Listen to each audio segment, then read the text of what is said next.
네, 오늘장 내일장 2부 순서를 이어가겠습니다. 지금 시각 2시 58분, 59분을 향해서 가고 있습니다. 우리 시장이 현재 코스피가 20포인트 넘게 상승한 채로 이제 동시호가 거의 마감 상태로 들어가고 있고요. 코스닥 역시 3.11포인트 하락세, 그 비슷한 수준을 유지를 한 채 지금 동시호가 거의 마감으로 지나가고 있습니다. 자, 오늘 시장 코스피는 강세, 코스닥은 약세로 정리해 볼 수 있을 것 같은데요. 자, 시황센터를 연결해서 오늘 장에 대한 자세한 분석과 전략을 들어보겠습니다. 네, 시황센터입니다. 오늘 코스피 지수는 미 고용지표가 부진을 나타내면서 양적 완화 축소가 조금은 미뤄질 수 있다는 소식에 우리 증시에는 긍정적으로 영향을 미쳤습니다. 오늘 코스피는 1964로 8포인트 상승하면서 출발을 했는데요. 오늘 마감 종가는 전일 대비 13포인트 정도 상승한 1970선 회복에는 실패했습니다. 1969.23입니다. 자세한 수급 보시겠습니다. 외국인의 매수는 12거래일 연속 이어지고 있습니다. 5천억 원대 이 거래일 동안 계속해서 강한 매수세가 유입되고 있는데요. 오늘 장에서는 4,270억 원, 기관은 오전과 달리 오후에는 매도로 돌아섰습니다. 439억 원, 나흘 3일째 매도를 이어가고 있습니다. 네, 자세한 코스피 시가총액 상위 종목 살펴보시겠습니다.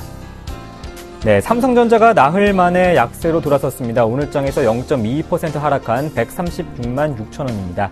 자동차 흐름은 각기 다른 흐름 보여줬는데요. 특히 부품주의 흐름이 좋았습니다. 현대모비스는 1.2% 상승한 30만 원 선에 다시 다가서면서 28만 7,500원입니다. 완성차에서는 현대차와 기아차가 각각 1.6%, 1.7% 하락했고요. 삼성생명은 1%대 강보합권에 머물렀습니다. 네. 이번에 코스닥 지수 확인해 보겠습니다. 코스닥은 오늘도 526으로 상승 출발했습니다. 하지만 하락 반전한 후에는 하락으로 전환 굳혔는데요. 전일 대비 한 2포인트 정도 하락한 521선은 지켜줬습니다. 521.12로 마감했습니다.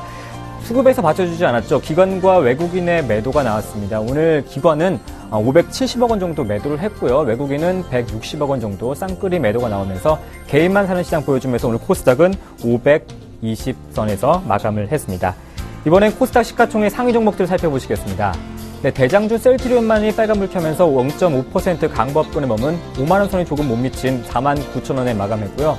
파라다이스는 0.4% 약보합권, CJ 오쇼핑은 2% 하락, 서울반도체는 1.1% 내린 37,750원입니다. 네, 외환시장 가보시겠습니다. 하락 출발한 원달러 환율은 미 고용지표가 부진하면서 양적 완화 축소가 조금 지연될 수 있다는 소식에 달러화가 약세 보였습니다. 또한 중국과 일본의 경제 지표가 호조를 보인 것이 아시아 통화의 전반적인 강세를 나타내면서 원달러 환율에도 하락 압력을 가했습니다. 오늘 원달러 환율은 6원 20전 하락한 1,086원 80전에 마감을 했는데요. 환율이 1,090원 선 아래로 내려간 것은 지난 5월 이후 4개월 만에 처음입니다. 연저점 1,083원을 향해서 달려가는 원달러 환율은 이번 주 계속해서 하향 테스트를 할 것으로 보여지고요. 오늘 원달러 환율은 이틀째 하락 마감했습니다. 네, 이번엔 특징주 살펴보시겠습니다. 오늘 철도주가 강세 보였는데요. 박근혜 대통령이 러시아 푸틴 대통령을 만나서 본격적인 유라시아 철도 연결에 대해 언급을 했습니다. 따라서 한국과 러시아 철도 산업에 대한 투자 심리가 살아난 것으로 보여지는데요. 대오에일이 9% 넘게 급등을 했습니다. 대부분의 철도주가 3에서 4% 급등했습니다. 베트남에 방문한 박근혜 대통령이 베트남과의 경제 협력에 대한 기대감으로 오늘 원전 수주에 대한 기대감 속에 원전주가 상승을 했는데요. 특히 베트남과의 경제 협력이 강화될 것이라는 기대감 속에 한전기술과 또 보성파워텍이 각각 상승을 했습니다. 장 초반에는 상승을 했지만 장 마감을 갈수록 상승폭을 좀 반납하면서 대부분의 원전주는 오전보다는 오후장에서 조금 혼조세 보이는 경향을 보일 수 있습니다. 네, 업황 부진에 따른 실적 악화, 그동안 소외됐던 금융주, 특히 은행과 증권주들이 오늘 장에서 상승했습니다. 자세한 흐름 보시겠습니다. 네, 오늘 우리금융이 3% 상승을 했고요. 하나지주도 2.7% 상승을 보였습니다. 대부분의 은행주들이 강세를 보였는데요. 증권주도 마찬가지입니다. 코스피 상승에 증권주가 힘을 보탰는데요. 특히 SK증권은 5% 가까이 상승을 했고요. 미래에셋증권은 5.15%, 우리투자증권도 3%, 대부분의 증권주가 3에서 5% 급등을 했습니다. 네, 업황 호전에 대한 기대감 속에 오늘 장에서 정유주가 강세를 보였습니다. 자세한 흐름 보시겠습니다. 네, GS는 2.7% 상승한 59,000원이고요. SK이노베이션은 4% 상승했습니다. 글로벌 경기 회복과 국제 유가 강세에도 불구하고 현재 저점이란 수준의 평가 속에 오늘 장에서 정유주에서 외국인의 매수가 급격하게 들어왔습니다.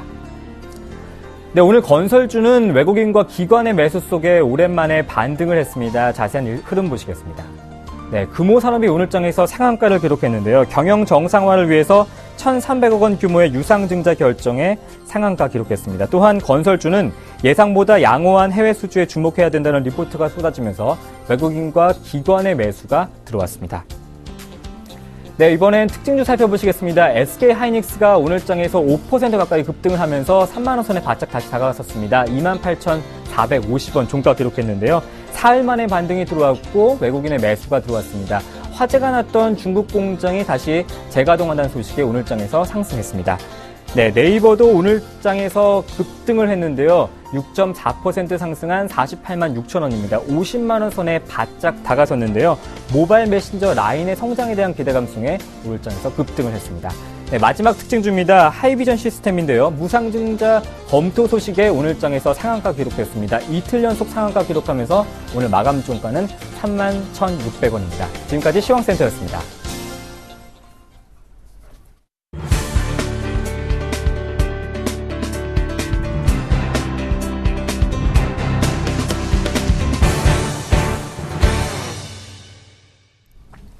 네, 이번 주 위클리 전략 시간을 이어가겠습니다. 메리츠증권증권 리서치센터의 은성민 센터장님을 연결합니다. 안녕하세요. 예, 안녕하십니까. 네, 이번 주에도 굵직굵직한 글로벌 이슈들 꽤나 많이 기다리고 있습니다. 먼저 이번 주 체크해야 될 일정 어떤 것들이고 코스피 예상 밴드 어느 정도 수준으로 잡고 계시는지 들려주십시오. 이번 주는 아무래도 이제 다음 주에 있을 FMC 미팅에서 미국 양적 완화 축소에 대한 언급이 나올 가능성이 높기 때문에 지난주에 미국 고용 데이터가 좀 부진하게 나오면서 FMC 테이퍼링이 연말로 연기될 가능성이 있다는 기대감이 좀 나오고 있는 상황인데 그와 관련돼서 미국 쪽에서 나오는 경기 데이터에 좀 주목할 필요가 있던 측면에서 보면은 13일에 있을 미국 소매 판매 데이터라든지 미국 쪽 관련된 경기 데이터를 좀 눈여겨봐야 될 것 같고요. 그럼 국제적으로 보면은 이제 시리아 공습이 임박한 상황에서 이제 표결 결과에 대해서 좀 주목할 필요가 있지 않을까 생각을 하고 있고 아무래도 가장 중요한 것은 이제 미국 FMC에서 양적 완화 규모 축소를 언제쯤 단행할 것인가 이쪽에 초점을 맞춰야 될 것 같고 월말에 있을 미 부채 한도 재협상 결과 이러한 부분들도 좀 더 주목해봐야 되지 않을까 생각을 하고 있는데 이러한 이슈들이 좀 많은 상황이기 때문에 변동성은 확대되어 있지만은 시장의 추세는 뭐 여전히 상승 흐름으로 이어가지 않을까 생각을 하고 있습니다. 그런 측면에서 본다면은 지수는 뭐 하단은 1930 정도로 보고 있고 이번 주 중에 2000포인트를 돌파하는 모습을 나타내지 않을까 이렇게 판단을 하고 있습니다. 네. 자, 그럼 우리 시장이 다른 여타 신흥국 대비해서 상당히 좋은 모습을 이어가고 있습니다. 이번 주에도 괜찮을런지요? 네, 시장은 상반기하고는 완전히 흐름이 바뀌었다고 생각을 하고 있고요. 국내 주식시장을 둘러싸고 있는 제반 환경들이 굉장히 우호적으로 바뀌어 있다고 생각을 하고 있는데 특히 이제 인도나 인도네시아 사태에 따라서 신흥국에 이제 금융위기가 부각되고 있는 상황인데 오히려 이러한 부분들이 한국은 재정 건전성이 양호하다는 측면, 특히 이제 경상수지가 흑자 기조를 유지를 하고 있고 높은 외환 보유고를 보유하고 있기 때문에 안정적인 재정 건전성이 부각이 되면서 외국인 매수세가 계속 유입되고 있는 상황이고요. 기업 실적도 2분기를 바닥으로 해서 하반기에 글로벌 경기 회복과 맞물려서 실적이 개선될 가능성이 굉장히 높기 때문에 한국 시장은 굉장히 우호적인 흐름으로 이어가지 않을까 생각을 하고 있고 최근에 좀 지수가 많이 오르긴 했지만은 여전히 선진국이나 신흥국 대비했었을 때 매력적인 밸류에이션을 보유하고 있는 상황이기 때문에 국내 주식 시장은 계속해서 상승 흐름을 이어가지 않을까 이렇게 판단을 하고 있습니다. 네. 자, 이 출구 전략 변수가 상당히 시장에 영향을 미치는데요. 다행이라고 해야 될지 미국 내 고용 지표가 예상외로 좀 부진세를 나타냈습니다. 출구 전략에 대한 재검토에 대한 가능성도 있던데요. 자, 이에 대해서 센터장님께서는 어떤 전망을 하십니까? 사실 뭐 미국 고용 데이터가 좀 부진하게 나오면서 이제 소위 말하는 테이퍼링이 좀 연기될 가능성이 있다는 점에 대해서 좀 긍정적으로 생각들을 하고 있는 것 같은데 일단 출구 전략은 이미 가시화됐다고 보는 게 맞다고 생각을 하고 있습니다. 뭐 그게 9월 달에 이번 달에 있을 FOMC에서 결정이 되든 아니면 연말에 시행을 하든 간에 출구 전략은 이미 시행이 된다고 판단을 해야 되기 때문에 오히려 뭐 매크로 데이터가 안 좋게 나오는 거를 긍정적으로 보는 거는 조금 자제를 해야 될 것 같고요.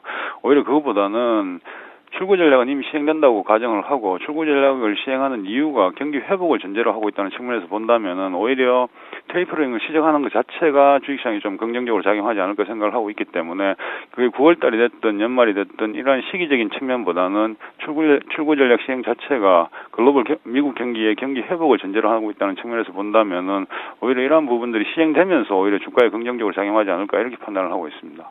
네, 그렇군요. 자, 그리고 오늘도 외국인들이 꽤나 많이 사들였습니다. 외국인의 매수세, 우리 시장의 상승에 큰 힘이 되고 있는데 앞으로도 상당 기간 이어질런지요?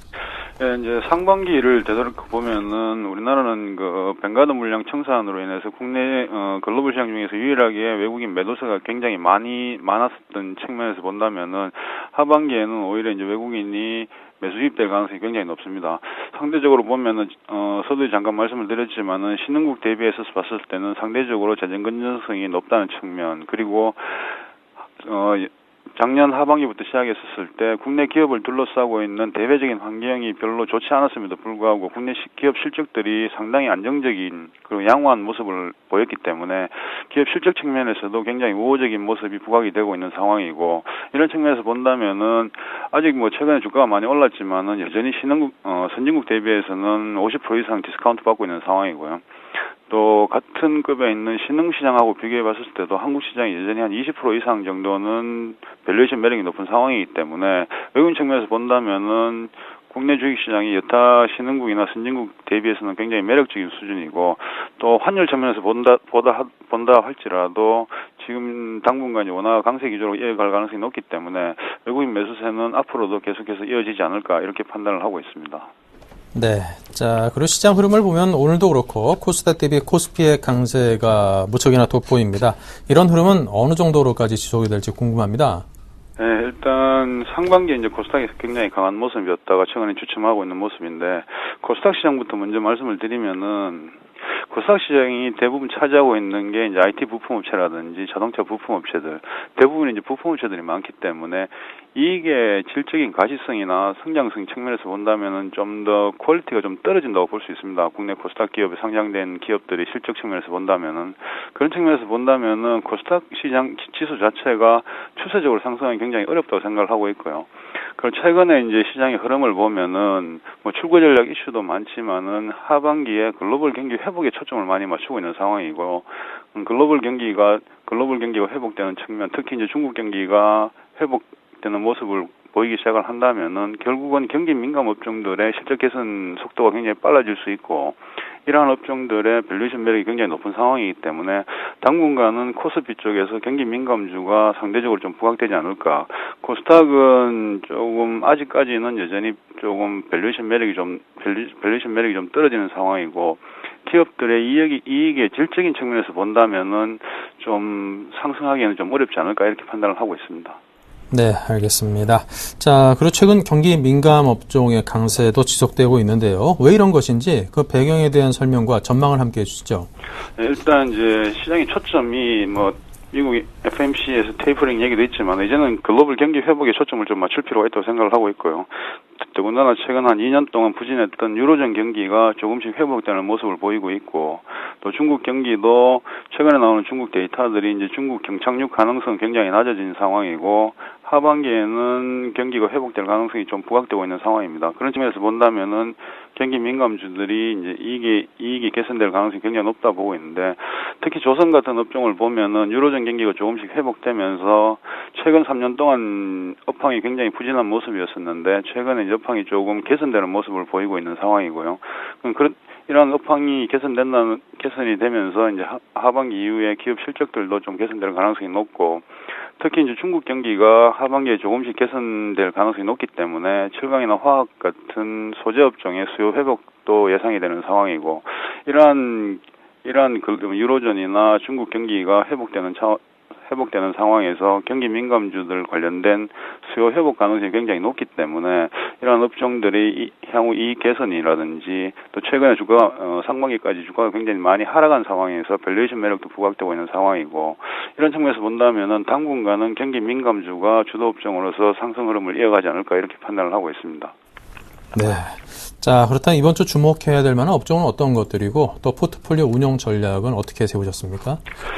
일단 뭐 단기적으로 지금 지수가 이제 2,000포인트 근접을 했기 때문에 단기 고점에 대한 우려가 있을 수 있지만은 서두에도 말씀드렸지만은 이제 하반기 글로벌 경기가 회복된다는 데에서 초점을 맞출 필요가 있습니다. 여전히 아직까지 국내 주식시장이 조금 상승은 했지만 여전히 PR 기준으로 9배 정도 수준이고 PBR로 본다면 여전히 여타 국가에 대비해서 굉장히 낮은 수준이기 때문에 시장은 계속해서 상승 흐름으로 이어갈 가능성이 높다고 생각을 하고 있습니다. 특히 출구 전력 시행 시기가 결정이 되고 나면은 오히려 글로벌 자금 흐름 자체가 이제 채권에서 주식으로 이동될 가능성이 굉장히 높기 때문에 주식을 둘러싼 대외적인 변수들이 우호적으로 바뀔 가능성이 높다고 생각을 하고 있습니다. 그런 측면에서 본다면은 최근에 좀 주가가 상승은 했지만은 여전히 주식이 가장 매력적인 투자 대안이 될 수 있다고 생각을 하고 있고요. 업종으로 봤었을 때는 뭐 조금 전에도 말씀드렸지만은 당분간은 경기 회복에 초점을 맞출 필요가 있다고 생각을 하고 있습니다. 그런 측면에서 본다면은 조선이나 건설 같은 산업지 업종들, 그리고 철강이나 화학 같은 소재 업종을 좀 관심을 가져야 될 것 같고요. 그리고 상반기에 환율 때문에 굉장히 부진했었던 자동차 업종, 이런 업종들에 좀 초점을 맞추는 전략이 필요하지 않을까 생각을 하고 있습니다. 네, 알겠습니다. 자, 지금까지 메리츠증권증권 리서치센터의 은성민 센터장님과 함께 해봤습니다. 감사합니다. 예, 감사합니다. 네. 자, 계속해서 오늘 장에 대해서 상세하게 분석을 해보겠습니다. 샘플러스 로즈스타클럽의 이상노 멘토입니다. 안녕하세요. 네, 반갑습니다. 오늘 하루 수고 많으셨습니다. 이상우입니다. 네, 코스피 기준으로 오늘 우리 장도 괜찮았습니다. 오늘 장의 수급과 업종별 특징 정리해 주십시오. 네, 맞습니다. 오늘도 진격의 외국인의 모습을 다시 한 번 더 보여주는 그런 날이 아니었나, 그렇게 좀 말씀드릴 수 있겠고요. 한간에는 말이 많습니다. 지금의 외국인은, 지금껏 샀던 외국인과도 다른, 외국인이다. 그런 말도 있고요. 어차피 추정치니까요. 거기에 대해서, 일단은, 지금은 노란머리라든지 아니면 빨간머리 그런 거 상관없이, 일단은 매수를 해주는 외국인은 좋은 외국인이구나. 그렇게 좀 보시는 시각이 좀 좋을 것 같습니다. 우리나라 같은 경우는 경상수지 흑자가 계속적으로 보이고 있고, 거기에 대해서 코스피 같은 경우에 오늘 0.9% 또다시 상승 마감을 하면서 기염을 다시 한 번 더 토하는 모습이었죠. 하지만 코스닥 같은 경우에는 다시 한 번 더 0.5%가 또 빠졌습니다. 빠지면서 어느 정도 근심 걱정이 가득한 그런 IT 부품 그리고 제약 업종이 아니었나, 그렇게 논평을 해볼 수가 있겠고요. 금일의 키워드는 바로 외국인이었죠. 외국인의 또다시 큰 매수세가 시장을 적극적으로 상승 모멘텀을 이끌었고, 거기에 대해서 코스닥의 개인 매수세는 오늘 코스닥을 하락하는 가장 주요한 원인이 아니었다, 그렇게 말씀드리겠습니다. 같이 코스피 차트 한번 같이 볼게요. 코스피 차트 보시면, 자, 이제 뚫기 힘든 구간까지 올라왔습니다. 뚫기 힘든 구간까지 올라왔고, 저는 어느 정도 하락한다고 봤었는데, 조정을 거치지 않고 상당히 크게 오르는 모습이었고, 자, 이 매물대를 과연 돌파할 수 있느냐 없느냐, 그런 문제거든요. 제가 보는 관점으로는 지금은 조금 더 관망을 하시는 게 좀 좋을 것 같아요. 그래서 보유를 하고 있던 종목군들은 보유를 하시되, 지금은 포트폴리오 변경은 최악의 한 수가 아닌가, 그렇게 말씀을 드리겠고, 우리가 지금 신의 한 수가 되려면 일단은 보유를 하시고 계신 종목들 보유를 하시고 계시고요. 거기에 대해서 포트폴리오 변경은, 돌파를 하느냐 못하느냐, 거기에 대해서 한 번 더 생각을 해볼 수 있는 게 아닌가, 그렇게 말씀을 드리겠습니다. 차라리 조정이 나오고 난 다음에 쉬었다가 하는 것도 상당히 괜찮고요. 그래서 좀 쉬었다가 다시 한 번 더 크게 오르는 모습을 한번 기대해 보겠고, 다음에 코스닥으로 한번 넘어가서 한번 같이 보겠습니다. 코스닥 한번 보시면, 코스닥 같은 경우에 다시 한 번 더 또 하락 시그널이 나타나게 되었죠. 그만큼 좋은 위치에서 다시 한 번 더 뚫지 못하고 내려오는 모습은, 위에 있던 이런 이평선 자체가 지금은 저항 구간의 이평선으로 작용하고 있다고 보셔야 될 것 같아요. 그래서 상단에 있는 이평선들은 대부분 다 저항 구간에 속해 있고, 거기에 대해서 오늘은 다시 한 번 더 하방 지지가 보이지 않는 자리까지 내려왔습니다. 하지만 우리가 내일 같은 경우에는 과매도에 이은 어느 정도 매수권 타이밍을 한 번 더 노려보시는 것도 괜찮은 방법이 아니겠나. 그래서 지금 코스닥 같은 경우에는 단기적인 트레이딩 관점으로 전형적으로 대응을 하셔야 되고, 코스피 같은 경우에는 실적 개선주 그리고 업황 개선주 위주로 포트폴리오에 편입을 하시는 게 가장 좋은 방법이다, 그렇게 말씀을 드리겠습니다. 자, 업종별로 한번 살펴보겠습니다. 업종별로 보시면, 자, 코스피 오늘 외국인의 큰 매수세, 거기에 대해서 기관은 오늘 매도세를 좀 보였죠. 제조업, 그만큼 대형주라든지 아니면 전기전 접종에 대한 매도세가 집중적으로 좀 됐고요. 거기에 대해서 가장 큰 매도세를 보였던 것은 바로 투신권이었습니다. 투자 신탁이라고 하는데 요즘 들어서 투자 신탁 자산운용사들이 수익이 많이 안 난다고 하죠. 이런 방법으로 하니까 지금 수익이 좀 많이 안 나는 것 같습니다. 외국인의 전형적인 적극적인 매수 플레이가 시장의 가장 큰 키워드고요. 거기에 대해서 지금은 수익을 내려면 기관보다는 외국인의 패턴을 좀 더 눈여겨보셔야 될 것 같고 코스닥으로 넘어가서 또 같이 한번 보시면 현재 제약업종 그리고 IT 부품업종에 대한 큰 매도세를 보이는 지금 외국인 그리고 기관도 마찬가지고요. 다만 반등이 나왔던 곳이 바로 금속화학 금융업종이었습니다. 그만큼 소형주 그리고 소외됐던 종목군 낙폭과대 종목군이 오르는 그런 분위기가 연출된 게 바로 코스닥이 아니었나 그렇게 말씀을 드릴 수 있겠네요. 네, 그렇군요. 자, 수급과 업종별 특징에 대한 정리를 해봤고요. 자, 이어서 종목으로 넘어가 보겠습니다. 특징주들 어디입니까? 네, GS건설, 그리고 KB금융, 그리고 마지막으로 SK이노베이션까지 세 가지 종목 말씀을 드리겠습니다. 자, GS건설, 우리에게 2분기에 상당히 큰 아픔을 안겨줬던 종목이기도 하고요. 자, 이렇게 큰 낙폭이 월봉상에 떠 있는 종목군이 잘 없습니다. 대형주는 잘 없는데, GS건설은 이런, 독특한 매력을 가지고 있었다는 거죠. 2분기의 실적이 상반기 영업이익이 누적 분기로 보시면, 마이너스 6,946억 원을 기록을 했습니다. 코스피에 상장된 기업들 중에 가장 안 좋은 실적을 보였고요. 거기에 대해서 반등 추이도 가장 빠르게 나타나는 그런 건설업종 중에 GS건설이다. 그렇게 말씀드릴 수 있겠네요. 자, GS건설이 최근 들어서 특별한 일이 두 가지가 있는데, 한 가지는 베트남에서 어느 정도 철도, 교량공사를 수주를 받았다는 점, 그리고 한 가지 더는, 싱가포르에, 5,600억 원짜리 또다시 한 번 더 계약을 수주받았다는 점, 이 두 가지 긍정적인 측면이 주가를 다시 한 번 더 불러일으키고 있습니다. 자, 앞서에 있는 낙폭을 한번 체크해 볼게요. 이 낙폭 자체를 크게 그릴 때, 가장 크게 원인이 됐던 부분이 뭐였습니까? 바로 실적이라는 부분이었죠. 실적 자체가 안 좋아지면서 주가는 크게 내려가는 모습이었습니다. 하지만 여기에서 크게 다시 한 번 더 올라갈 수 있는 모멘텀 자체는 또다시 수주, 바로 실적이라는 거죠. 실적 자체가 다시 한 번 더 뒷받침이 되면서 지금 주가는 오른다고 좀 보시는 게 좋을 것 같고요. 그러면 이런 어느 정도 고점까지 가는 부분이 어디까지 나타날 수 있냐, 그런 분위기거든요. 그럼 국내 업황을 체크해 보시면 국내 업황은 굿입니다. 국내 업황 부동산 경제에 대해서 정부 정책이 계속적으로 들어가고 있고요. 그럼 굿, 나빼도 나쁘진 않습니다. 거기에 대해서 해외 모멘텀, 해외 수주도 굿이죠. 그러면 우리가 굿이 두 개나 떴기 때문에 지금은 추가적인 상승 국면이 좀 더 이어질 수 있구나라는 부분을 생각을 하실 필요가 있겠고요. 다만 고점이 어디겠냐, 그런 차이거든요. 장기적인 모멘텀으로 보신다면 지금 좀 더 들고 가셔야 될 것 같고요. 일단은 현재 자리에서는 홀딩 관점을 좀 제시를 해드릴게요. 5일선을 물고 가고 있습니다. 일봉상 5일선을 타고 간다는 것은 그만큼 강한 시세를 동반하고 있다, 그렇게 보시는 게 좋겠고, 이 시세의 원동력은 바로 외국인이구나라는 부분을 다시 한 번 더 기억을 하시고, 연기금이 이렇게 사는 것은 밸류에이션적인 매력이 아직까지는 넘치는 그런 GS건설이다, 그렇게 보시는 게 좋을 것 같습니다. 현재 구간 좀 더 홀딩 하시는 전략, 그리고 보유로 하시는 전략 좀 말씀드리겠고요. 1차적으로는 5만원까지도 충분히 올라갈 수 있는 단계다, 그렇게 말씀드릴게요. 자, 다음 종목으로 KB금융 말씀을 드릴 건데, 자, 금융주들이 최근 들어서 모습이 상당히 좋습니다. 금융주의 모습이 상당히 좋은데, 일단 이런 모습을 미국 증시에서 우리가 좀 더 찾을 필요가 있을 것 같습니다. 미국 증시에서 애플과 나머지 인텔 이런 종목군들은 최근 들어서 제대로 가지 못하고 있죠. 존슨앤존슨도 마찬가지고. 하지만 최근 들어서 좋은 모습을 보이고 있는 것은 바로 필수 소비재 관련주죠. 이베이 같은 종목군들이 상당히 좋은 모습을 보이고 있다는 거죠. 차트를 한번 같이 보시면 이베이 종목군이 바로 온라인 쇼핑이라든지 필수 소비재 관련주인데요.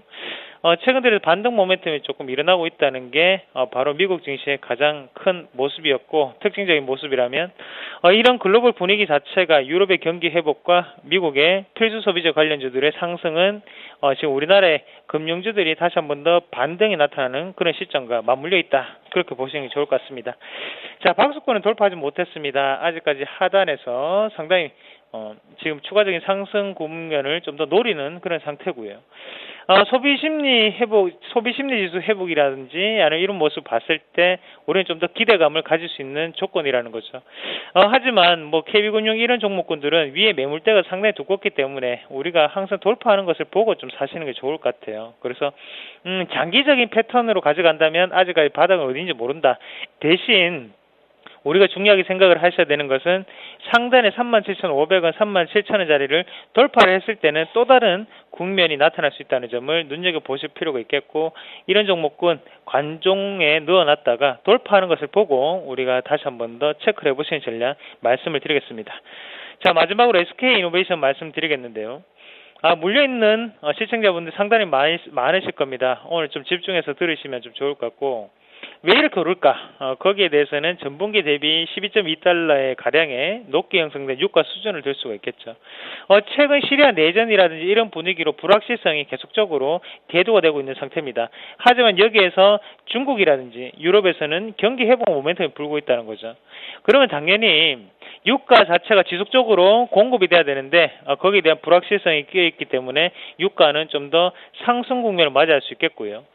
거기에 대해서 달러화 강세 국면도 유가에 대해서는 상당히 긍정적입니다. 대신에 금에 대한 투자는 조금 줄어들 수 있겠지만 그런 모습을 봤을 때 이런 불확실성은 다시 한 번 더 유가에 대한 상승 모멘텀을 이어질 수 있다. 그렇게 보시는 게 좋을 것 같아요.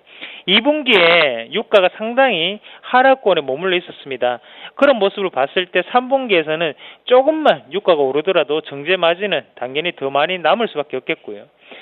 지금 이제 기자들이 뉴스를 쓰겠죠. 오늘 내일부로 유가가 지금 다시 한 번 더 정제 마진에 대한 메리트가 있을 수 있는 그런 SK이노베이션이다. 이런 뉴스가 뜰 수 있습니다. 그런 뉴스를 한 번 더 좀 체크하시면 바라겠고요.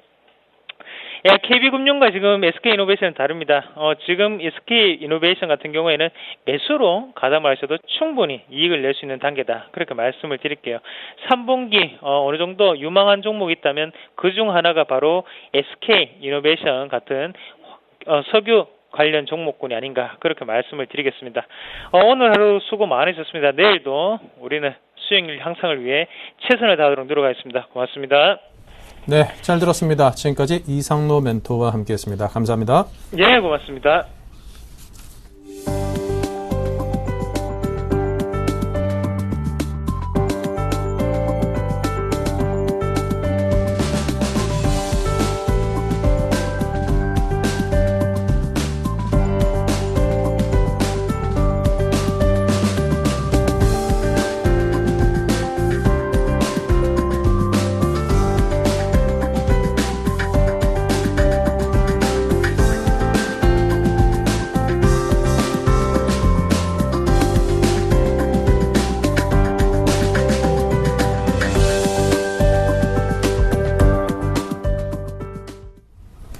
네, 자 계속해서 내일장 다이렉터 전략 시간을 이어가겠습니다. 오늘 함께 해주실 두 분은요, 샘플러스 정재훈 멘토, 정동웅 전문가 두 분입니다. 어서 오십시오. 안녕하세요. 네, 자 다이렉터 전략 먼저 어떤 것들인지부터 보겠습니다.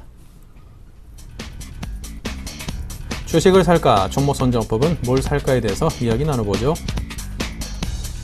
네, 이에 대해서 두 분 전문가께서 세운 전략은요. 먼저 정재훈 멘토께서는 지수 하락에 따른 기술적 반등, 차별화는 지속될 것이고 중국 관련 수혜주를 관심권에 투자, 종목은 만도입니다. 정동훈 전문가는요. 현금 보유, 하지만 상승 주도 섹터 조정 시에는 매수를 말씀했고요. 경기 민감 대형주와 종목은 현대 중공업을 꼽았습니다.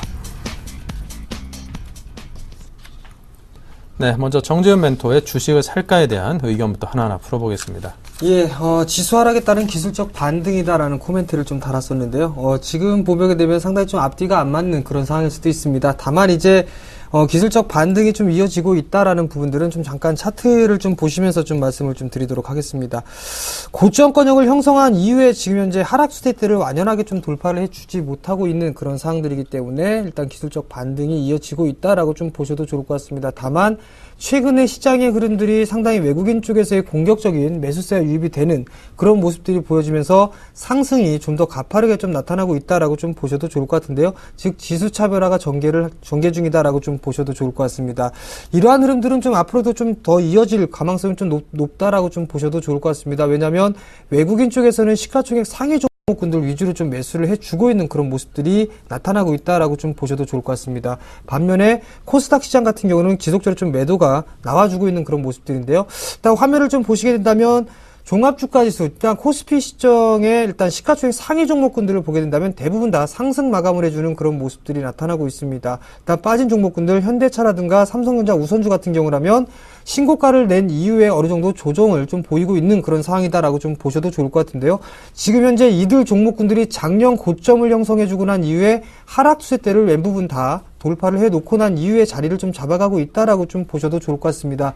바로 외국인들의 힘이다라고 좀 보셔도 좋을 것 같고요. 반대로 코스닥 시장 같은 경우는 금일 같은 경우에서도 하락 마감을 했습니다. 올라가고 있는 종목군들이 몇몇 개 되지 않는다라고 좀 보셔야 될 것 같습니다. 결국 추세가 현재 무너지는 흐름들이 전개가 되고 있다라고 좀 보셔도 좋을 것 같은데요.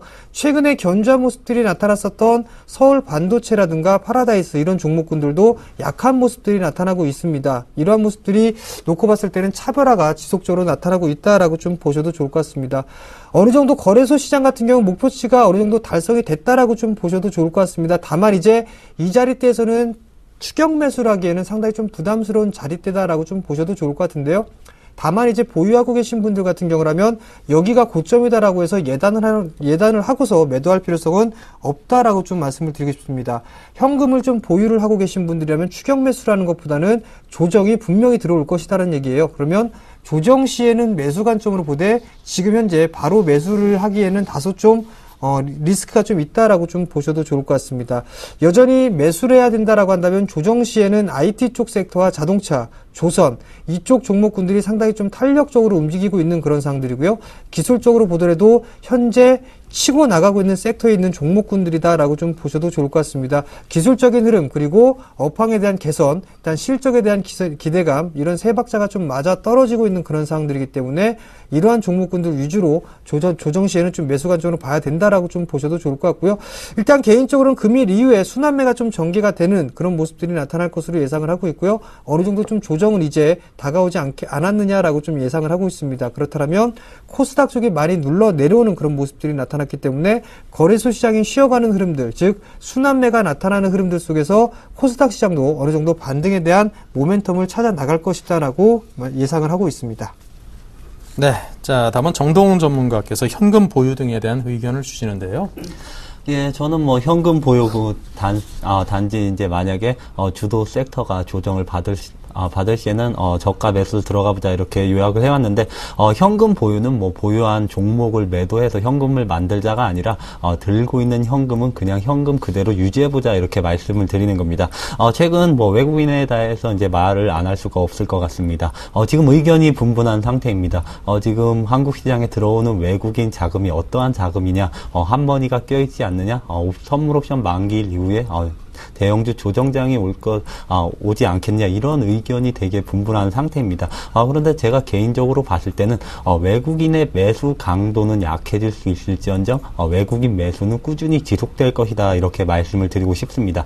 최근에 몇 주 동안 외국인이 국내 시장에서 정말 강하게 매수를 하고 있습니다. 외국인의 방향성을 보려면 단순하게 뭐 비차익 매매를 봐라 이런 말들이 있는데 최근에 비차익 매수가 굉장히 강하게 들어오고 있습니다. 현재 코스피 지수가 뭐 1% 가까운 상승으로 마감을 했는데 동시효과 때 또 크게 상승하는 모습을 보여줬습니다. 제가 지금 잠깐 살펴보니까 동시효과 마감 동시효과에 또 한 번 외국인이 2천억 원 가까운 순매수를 보이면서 또 강하게 지수를 상승시켰는데 이러한 행보는 조금은 지속될 가능성이 크다. 그 이유는 최근에 외국인이 국내 시장을 이렇게 강하게 사는 이유는 저는 두 가지라고 판단을 하고 있습니다. 그 이유 중에 하나는 뭐 다들 아시다시피 신흥 위기국 대비 펀더멘털이 양호하기 때문에 아무래도 자산 리밸런싱에 의한 외국인 매수가 있을 것으로 보이고, 또 하나 그 다음에 말씀드리는 게 굉장히 중요한데 중국 경기 호전 기대감입니다. 예전에 뭐 금융위기 이후에 코스피 지수가 900선 밑으로 내려갔다가 2200선까지 이렇게 올라온 시기가 있었습니다.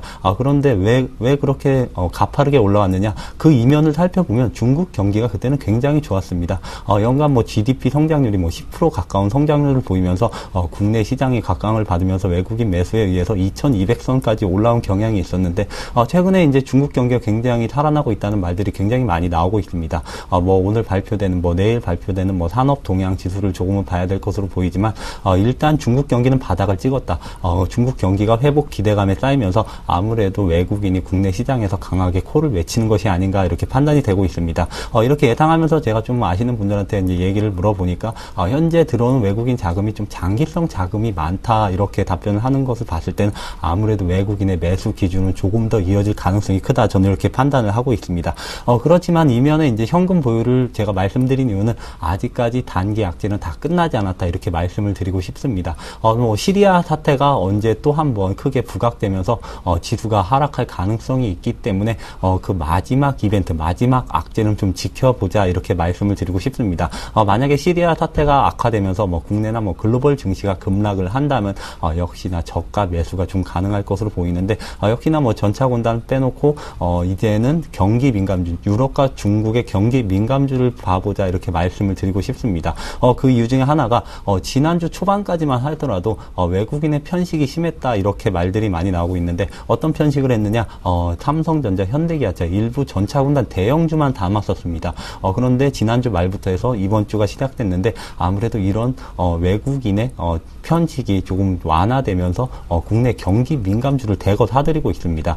그렇기 때문에 아무래도 순환매 장세는 외국인에 의해서 2차 순환매가 조금 더 지속될 가능성이 있기 때문에 이제는 외국인 주도화의 장세가 온다고 하더라도 전차군단만 보는 게 아니라 건설과 화학, 조선주까지 두루두루 경기 민감주를 저점에 담아가는 전략이 필요하지 않을까, 저는 이렇게 보고 있습니다. 네, 알겠습니다. 자, 다음은 종목 선정법입니다. 중국 관련 수혜주 관심 두자고 하시는 정재훈 멘토님. 예, 최근에 IT 쪽 섹터 그리고 자동차 섹터가 상승을 해주는 그런 모습들이 나타났습니다. 결국 경기 회복에 따른 기대감이 형성이 되고 있다라고 일단 코멘트를 좀 달고 있는 그런 상황들이지만, 일단 중국에 대해서 어느 정도 성장할 수 있다, 바닥을 쳤다라는 부분들이 가장 크지 않나라고 좀 생각을 하고 있습니다. 일단 중국 쪽에서는 경기 부양품 쪽만 아니라 소비 쪽에서도 어느 정도 포커스를 좀 맞추고 있는 그런 상황들이기 때문에 중국에 대한 소비, 일단 수혜를 좀 받을 수 있는 그런 섹터들이 유망하다라고 좀 보셔야 될 것 같습니다. 다만 최근의 흐름들을 좀 보게 된다면 대형 섹터들만 움직이고 있는 상황들이고, 중소형 섹터들 같은 경우는 탄력을 좀 잃어가고 있는 그런 종목군들이 상당히 좀 많이 나오고 있습니다. 결국은 외국인 쪽과 기관 쪽에서 매수를 해주고 있는 그런 종목군들이 단기적으로는 트레이딩 관점으로는 좋다라고 좀 말씀드리고 싶고요. 그러한 종목군들이 모멘텀을 좀 가지고 있다라고 좀 보셔도 좋을 것 같습니다. 기준으로 따져보게 된다면 이제는 경기선이 회복을 해 있는 그런 종목군들, 즉 121선 위에서 주가가 형성되어 있는 그런 종목군들이 좋다라고 좀 말씀을 좀 드리도록 하겠고요. 코스닥 종목군들도 어느 정도는 있습니다. 일단 거래소 시장 같은 경우는 많이 올라가 있는 그런 상황들이지만, 코스닥 종목군들 같은 경우라면 일단은 쉬어가는 그런 종목군들이 많이 있다라고 좀 보셔도 좋을 것 같습니다. 대표적으로 코스닥 시장은 안 좋다라고 좀 보고 있지만, 자동차 부품 섹터를 보더라도 코스닥에 포진되어 있는 그런 종목군들이 많이 있습니다. 그러한 모습들이기 때문에 일단은 코스닥 거래소 구분을 할 필요성은 없겠지만, 그래도 코스닥 종목군들이 일정 부분 반격에 대한 시나리오는 좀 나올 수 있다라고 좀 보셔도 좋을 것 같습니다. 그리고 이제 거래소 종목군들 같은 경우 많이 올라가 있는 종목군들이 있을 겁니다. 오늘까지도 아마 고가로 끝난 그런 종목군들 같은 경우라면 이제는 단기적으로 어느 정도는 차익 관점으로 좀 봐야 된다라고 좀 말씀을 좀 드리고 싶고요. 그 다음에 이제 투자자분들께 좀 말씀드리고 싶은 부분들은 너무 급하게 좀 대응을 하지 말자라는 부분들을 좀 말씀드리고 싶습니다. 왜냐면은 지금 현재 시장이 상당히 좀 어렵게 진행되고 있는 그런 상황들입니다. 뉴스나 기사거리를 좀 보더라도 이제 개인 투자자분들은 한동안 증시로 돌아오기는 힘들 것이다라는 얘기들, 그 다음에 증시를 떠나간다라는 그런 얘기들이 좀 많이 있습니다. 결국 저점 권역에서는 어느 정도 많이 힘든 시간을 잘 보내고 난 이후에 이제 상승을 하려니까 빠져나가는 그런 모습들이 지속적으로 좀 반복이 되고 있다라고 좀 보셔도 좋을 것 같은데요. 이러한 부분들은 상당히 좀 급하게 마음을 먹고 있기 때문에 그렇다라고 좀 보셔야 될 것 같습니다. 결국 좀 여유를 좀 가지고 일단 대응을 하면 좋은 결과가 있을 것이다라고 좀 말씀을 드리고 싶고요. 실적 기반형 섹터나 하락 이후에 어느 정도 추세를 돌리는 그런 종목군들을 접근을 하는 게 좋겠다라고 좀 말씀드리도록 하겠습니다. 네, 자 다음은 정동훈 전문가님은 경기 민감 대형주 말씀하십니다. 네, 그렇습니다. 제가 방금 전에 말씀을 드렸는데 지난주 초까지만 하더라도 외국인은 전차군단 실적이 저평가된 종목군에 대해서 강력하게 매수를 외쳤는데 최근에 지난주 말부터 이번 주 그러니까 오늘까지 외국인이 경기 민감 섹터에 대해서 강력하게 이제 매수를 하고 있는 상태입니다. 그에 따라서 기관 같은 경우는 그동안 외국인이 실적 저평가주 대형주를 매수하는 와중에서도 기관은 꾸준히 경기 민감 섹터를 담아왔습니다. 그런데 기관에서 보는 경기 민감 섹터 종목들이 아직까지는 갈 길이 멀다. 이러한 관점에서 봤을 때 기관의 우호적인 시선과 그리고 외국인이 최근에 들어서 강력하게 매수하는 이 두 가지를 합쳐졌을 때는 경기 민감 섹터가 조금 더 상승이 가능하지 않을까 저는 이렇게 보고 있습니다. 오늘 기관에서 코스피 시장에서 1,000억 원 미만, 1,000억 원 가까운 매도가 나왔는데 사실상 기관도 대형주 그러니까 코스피 시장은 더 높게 보고 있다 이렇게 말씀을 드릴 수가 있을 것 같습니다. 코스피 지수는 이제 1950선이면 투신의 이제 펀드 환매 매물 압박이 굉장히 심해져 있습니다. 그에 따라서 오늘도 투신권에서 2,000억 가까운 매도를 내놓은 것으로 보고 있는데 그렇지만 순매도량은 1,000억 원 미만이기 때문에 기관권에서도 이제 펀드 환매 물량을 제외한다면 사실상 대형주를 담았다 이렇게 말씀을 드릴 수가 있을 것 같습니다. 아무래도 외국인과 기관 자체가 지금은 중소형주보다는 대형주를 외치고 있는 상태입니다. 외국인 자금 또한 단기 한머니 성격도 있겠지만 단기보다는 장기적 성향이 강한 그런 자금들이 대량으로 들어오고 있기 때문에 국내 코스피, 국내 하반기 시장은 대형주 주도하에 장세가 이끌어질 것으로 전망이 되고 있습니다. 경기 민감주라고 하면 역시나 조선주, 철강, 중국 관련된 화학주 이런 섹터들을 들 수가 있겠습니다. 그렇지만 여기에 부합하게 중국에서 지금 경제 지표가 굉장히 호전되게 발표되고 있기 때문에 아무래도 대형주에 대한 매기는 지속될 것으로 전망이 되고 있습니다.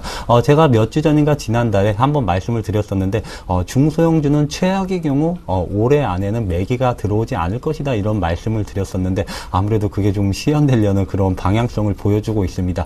중소형주 그렇다고 해서 이제 버릴 종목은 버리고 펀더멘털이나 아니면 실적이 저평가된 종목은 꾸준히 분할 매수가 조금은 가능하다 이렇게 말씀을 드리고 싶습니다.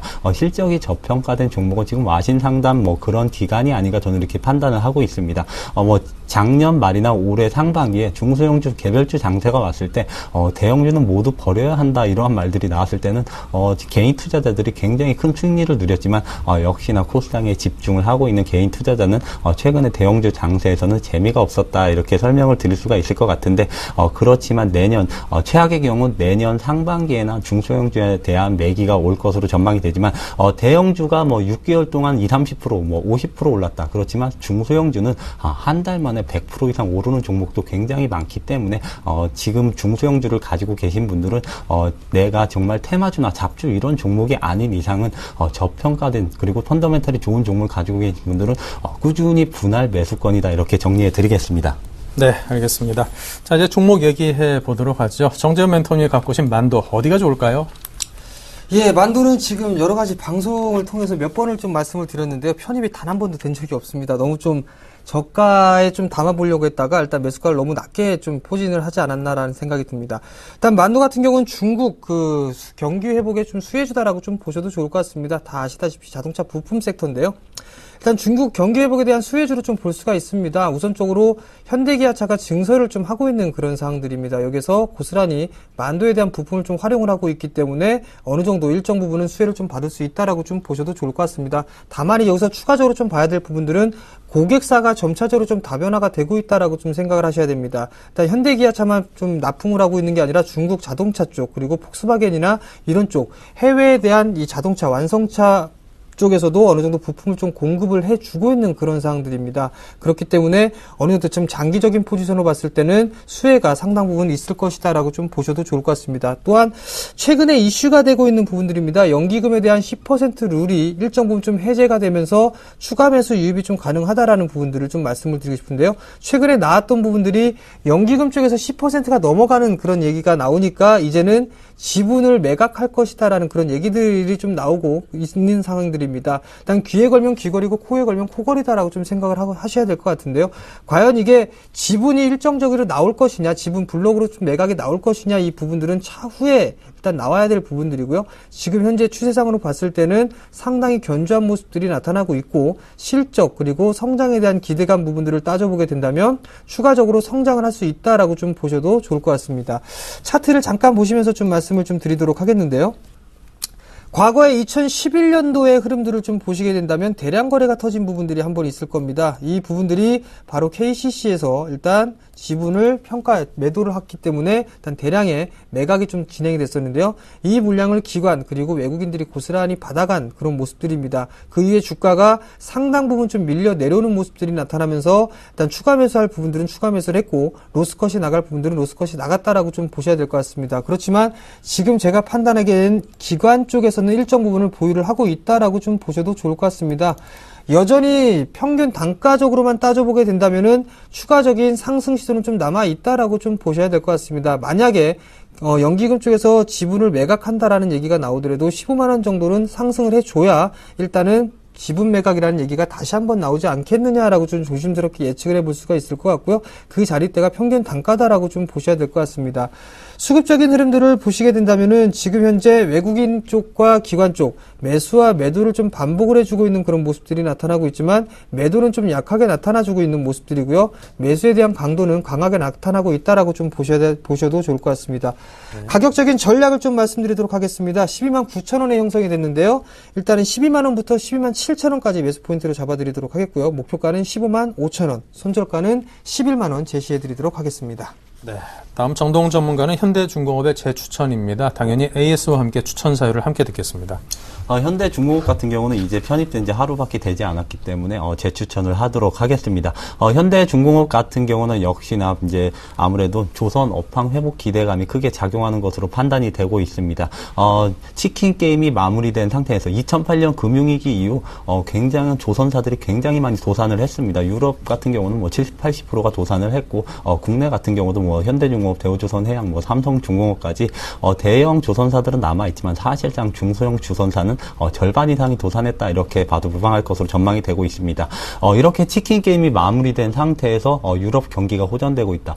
단일 업종으로 유럽발 이제 수출 비중 중에 가장 크게 차지하는 게 15%로 이제 조선 업종이 가장 큽니다. 그렇기 때문에 치킨 게임이 마무리된 상태에서 아무래도 유럽 경기가 호전된다는 시그널이 나오고 있기 때문에 가장 모멘텀이 크지 않나 저는 이렇게 판단을 하고 있습니다. 그리고 두 번째로 말씀드리고 싶은 건 풍부한 수주 모멘텀이다 이렇게 말씀을 드리고 싶은데 반도체 장비주가 수주 산업이라고 할 수 있습니다. 한마디로 수주 공시가 굉장히 많이 나올 때 반도체 장비주들은 크게 주가 상승을 보이는데 조선주 또한 그렇다고 봅니다.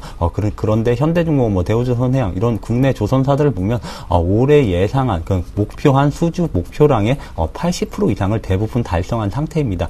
그렇기 때문에 올해 목표량은 무조건 달성한다고 보시면 될 것 같고 내년에도 이러한 수주 모멘텀은 꾸준히 이어질 것이다 이렇게 전망이 되고 있습니다. 2008년까지 이제 발주를 많이 냈던 선박 같은 경우는 연비가 굉장히 안 좋은 상태입니다. 중고선을 현재 상황에서 사용해도 좋겠지만 현재는 이제 유가가 굉장히 많이 상승을 한 상태이기 때문에 중고선을 사용하는 것보다는 새로운 신조선을 발주를 하는 게 더 원가율을 절감하는 차원으로 더 이득이기 때문에 아무래도 이러한 조선 선박의 발주는 꾸준히 내년까지 이어질 것으로 보이면서 현대중공업은 1차 목표한 25만 원까지는 무난히 상승이 가능하지 않을까 이렇게 보면서 25만 원까지는 좀 강력하게 홀딩해보자 이렇게 말씀을 드리겠습니다. 네. 자, 다음은 정재훈 멘토님의 디스플레이텍에 대한 AS를 들어보죠. 예, 일단 오늘 종가 기준으로 손절가가 이탈이 됐습니다. 11,500원 좀 제시를 해드렸는데요. 종가 11,500원이 형성이 됐습니다. 일단 리스크 관리가 좀 필요하다라고 좀 말씀을 드리고 싶고요. 일단은 어느 정도 반등이 나올 것이다라고 좀 말씀을 드리도록 하겠습니다. 12,000원대 초반권역 이 자리대에서 즉 12,200원 정도가 오게 된다면 리스크 관리를 좀 하자라고 좀 말씀을 드리고 싶고요. 중기적인 관점에서는 보유해도 좋다라고 좀 말씀드리도록 하겠습니다. 네. 자, 이렇게 해서 두 분의 종목 AS까지 들어봤습니다. 다이렉트 전략 다시 한번 총정리하죠.